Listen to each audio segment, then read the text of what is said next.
Dizem que até Aristóteles, o pai da lógica formal, se debruçava e lutava com essa pergunta: quem veio primeiro, o ovo ou a galinha? Afinal de contas, o ovo vem da galinha, a galinha vem do ovo, como é que poderia um vir antes do outro? Numa interpretação simples de Gênesis, nós poderíamos dizer que as aves antecipam os ovos, afinal, no quinto dia, Deus criou todas as aves do céu com a capacidade de colocarem ovos. E nós sabemos, sim, que as galinhas são da ordem dos galiformes, mas eu não quero gastar o nosso tempo discutindo isso. Há uma outra pergunta mais importante que eu quero fazer para você hoje. A pergunta é a seguinte: o que vem primeiro? A palavra de Deus ou a nossa fé? Ou seja, primeiro eu creio e depois Deus me dá uma palavra, ou primeiro Deus me dá uma palavra e então eu creio? Quando o apóstolo Paulo escreveu a sua carta, na verdade um tratado à igreja de Roma, o seu assunto principal é a justificação pela fé. Em outras palavras, Deus, o justo juiz de todo o universo, ele declarou justos, completamente justos, aqueles que creem. E o nome da doutrina é justificação pela fé. Ou seja, o homem não se torna justo diante de Deus por suas próprias obras, mas se torna justo diante de Deus primeiramente, exclusivamente pela fé. O homem confia nos méritos de Cristo. E claro, o subproduto dessa fé é que o homem então possa viver uma vida de boas obras. Há um equilíbrio perfeito nisso. O que ocorre é que quando Paulo escreve essa carta, existiam muitas pessoas que objetavam a essa doutrina, particularmente os judeus e os judaizantes. Rompia com tudo que eles acreditavam nas páginas do Antigo Testamento. É nesse contexto que nasce o capítulo 4 dessa carta, onde o apóstolo Paulo vai demonstrar com tamanha eficiência que Abraão também foi justificado pela fé. Romanos, capítulo 4, a palavra de Deus diz assim: que diremos então ter conseguido Abraão, nosso progenitor segundo a carne? Porque se Abraão foi justificado pelas obras, tem de que se gloriar, mas não diante de Deus. Pois que diz a Escritura? E Abraão creu a Deus, e isso lhe foi imputado para a justiça. Ao que trabalha, não lhe é imputada a recompensa por graça, mas por dívida. Porém, ao que não trabalha, mas crê naquele que justifica o ímpio, a sua fé lhe é imputada para a justiça. Do mesmo modo, também Davi declara bem-aventurado o homem a quem Deus atribuiu justiça, sem obras, dizendo: bem-aventurados aqueles cujas iniquidades são perdoadas e cujos pecados são cobertos. Bem-aventurado o homem a quem o Senhor não imputará pecado. Vem, pois, esta bem-aventurança sobre os circuncisos ou também sobre os incircuncisos? Porque dizemos: a fé foi imputada a Abraão para a justiça. Como, pois, lhe foi imputada? Estando na circuncisão ou na incircuncisão? Não na circuncisão, mas sim na incircuncisão. E recebeu o sinal da circuncisão, selo da justiça da fé, que teve quando era circuncidado, para que fosse ele pai de todos os que creem, ainda que não sejam circuncidados, a fim de que a justiça lhes fosse imputada. E fosse também pai da circuncisão, para aqueles que não somente são da circuncisão, mas que também andam nas pisadas da fé que teve nosso pai Abraão antes de ser circuncidado. Paulo apresenta essa mensagem maravilhosa, que o homem não precisa mais se desesperar em se esforçar e achar alguma maneira de agradar o Deus perfeito, santo e justo, mas que o homem pode ter certeza que quando Deus lhe oferece do seu amor e da sua graça, tudo isso pode ser recebido apenas pela fé. E porque Abraão fez isso, ele se tornou o pai da fé, ou o pai de todos os que creem, sejam estes circuncidados ou incircuncisos, sejam judeus ou não judeus. Obviamente, Paulo era um judeu circuncidado e foi recebido pela graça de Deus e abraçou o amor de Deus pela fé. Tito, um dos companheiros de Paulo, era um não-judeu, era incircunciso, recebeu a mesma graça, abraçou o mesmo amor pela fé. Então, nesses versículos, o apóstolo Paulo demonstra, primeiro, que Abraão não foi aceito por Deus por alguma virtude que tivesse. De fato, Lá no Antigo Testamento, no livro de Josué, no capítulo 24, nós aprendemos que Abraão era filho de Terá. E Terá era um fabricante de ídolos. Eles adoravam falsos deuses. E se tinha um vício que todo judeu desprezava, era o vício da idolatria.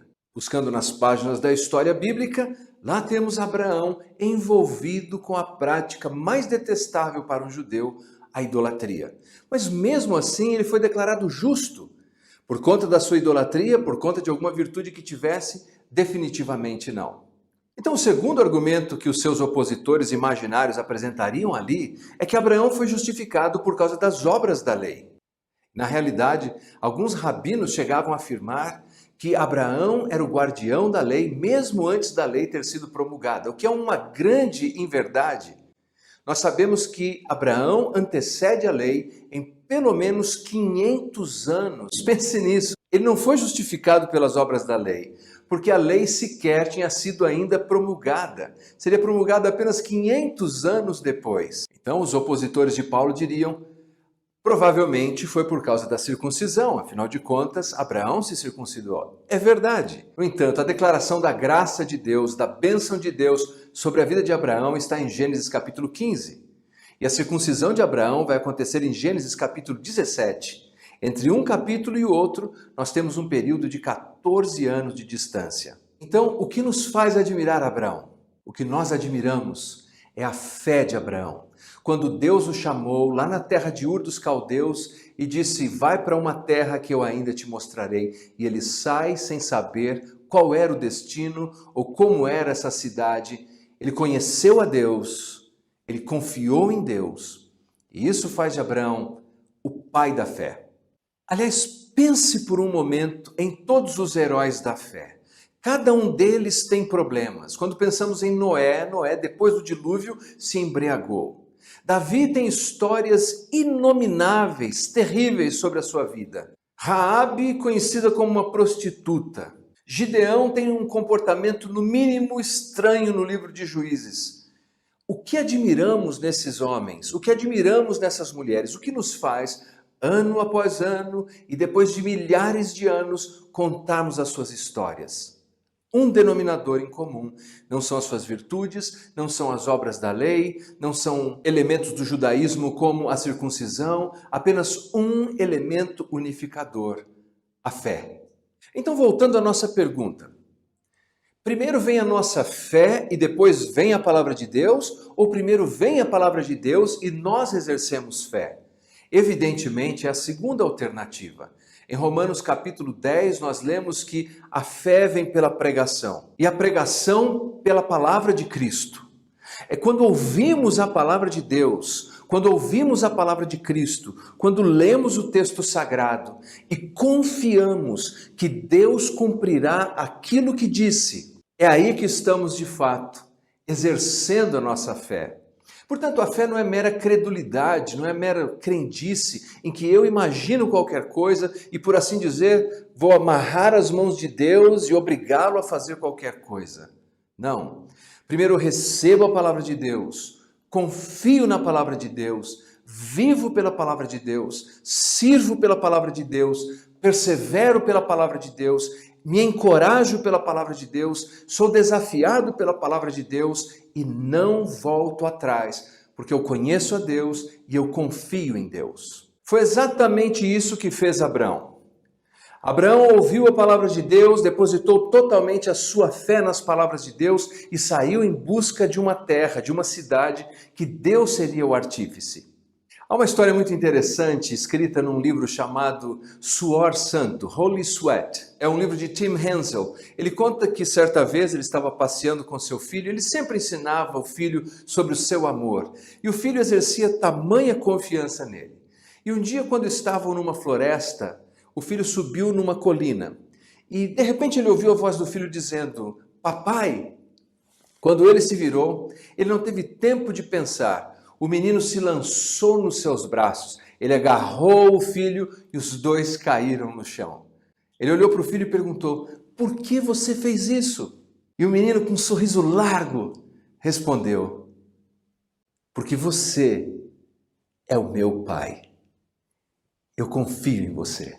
A fé não é uma obra meritória. A fé é uma profunda convicção, uma persuasão certeira de que Deus fará aquilo que disse que faria.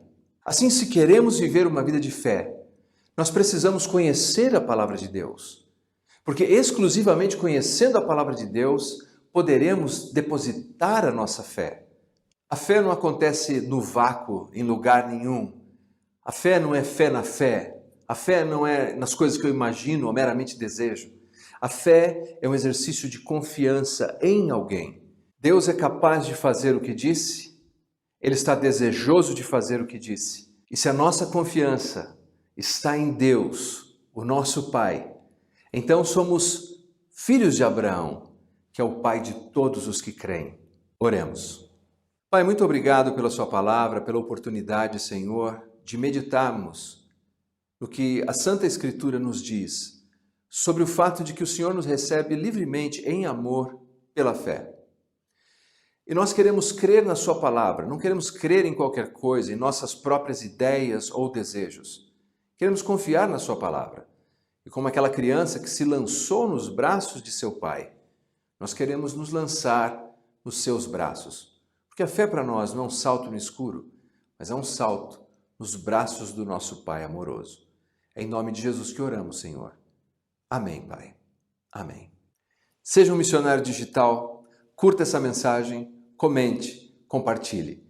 Não vá embora correndo, nós temos agora a ceia do Senhor.